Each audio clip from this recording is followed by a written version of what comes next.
ಸ್ವಾಗತ.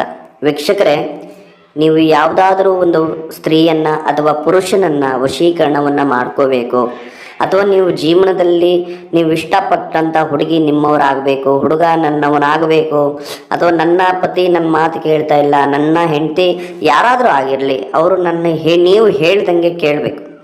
ಹಾಗಿದ್ರೆ ಅದಕ್ಕೆ ಒಂದೇ ತಂತ್ರ, ಈ ವಶೀಕರಣದ ತಂತ್ರ. ವೀಕ್ಷಕರೇ, ಕೇವಲ ಈ ಒಂದು ವಶೀಕರಣದ ತಂತ್ರದಿಂದ ನಾವು ಯಾರನ್ನ ಬೇಕಾದರೂ ವೀಕ್ಷಕರೇ ನಾವು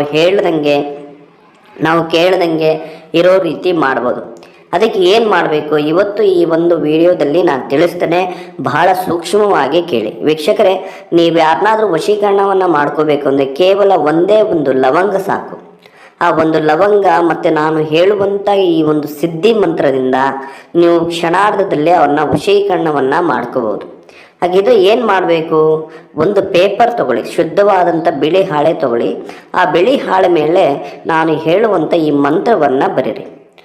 ಓಂ ವಶೀಕರಣಂ ಸ್ವಾಹ. ಓಂ ವಶೀಕರಣಂ ಸ್ವಾಹ. ಅದಾದ ನಂತರ ಅದರ ಕೆಳಭಾಗದಲ್ಲಿ ನೀವು ಯಾರನ್ನು ವಶೀಕರಣ ಮಾಡ್ಕೋಬೇಕು ಅವರ ಹೆಸರು ಮತ್ತು ನಿಮ್ಮ ಹೆಸರನ್ನು ಬರೆದು ವೀಕ್ಷಕರೇ ಆ ಒಂದು ಲವಂಗವನ್ನು ತಗೋಬೇಕು. ಅದಕ್ಕೆ ಲವಂಗಕ್ಕೆ ಹೂ ಇರಬೇಕು, ಸಂಪೂರ್ಣ ಹೂ ಇರುವಂಥ ಅದರ ತುದಿಯಲ್ಲಿ ಹೂ ಇರುವಂಥ ಲವಂಗವನ್ನು ತೆಗೆದು ಆ ಒಂದು ಪೇಪರಲ್ಲಿ ಅದನ್ನು ಸಂಪೂರ್ಣವಾಗಿ ಮಡಚಿ ನೀವು ಮಲಗುವಂಥ ದಿಂಬಿನ ಕೆಳಗಡೆ ಇಡಬೇಕು. ಅದಾದ ನಂತರ ಬೆಳಗಿನ ಜಾವ ಎದ್ದ ತಕ್ಷಣ ವೀಕ್ಷಕರೇ ಆ ಒಂದು ಲವಂಗವನ್ನು ಸಂಪೂರ್ಣವಾಗಿ ಪುಡಿ ಮಾಡಿ ನೀವು ಟೀಯಲ್ಲೋ ಅಥವಾ ಕಾಫಿಯಲ್ಲೋ ನೀರಲ್ಲೋ ನೀವು ಜ್ಯೂಸಲ್ಲೋ ಸಂಪೂರ್ಣವಾಗಿ ನೀವು ಸೇವನೆಯನ್ನು ಮಾಡಬೇಕು.